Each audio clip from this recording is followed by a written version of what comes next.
পাঞ্জাবের হোম গ্রাউন্ডে নামতে চলেছে আমাদের নাইটরা এবং রীতিমতো এক্সাইটেড। আবারও একটা অ্যাওয়ে ম্যাচ। গত ম্যাচ জেতার পর থেকে, চেন্নাইয়ের বিরুদ্ধে ডমিনেশন নিয়ে জেতার পর থেকে নাইট রাইডার্স শিবির জাস্ট টকবক করে ফুটছে।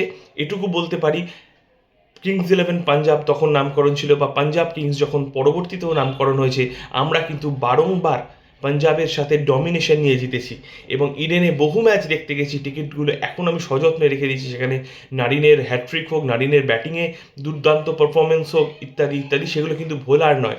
আমি এক্সপেক্ট করব আজকেও অ্যাওয়ে ম্যাচে নাইটরা আগের মতোই জ্বলে উঠবে।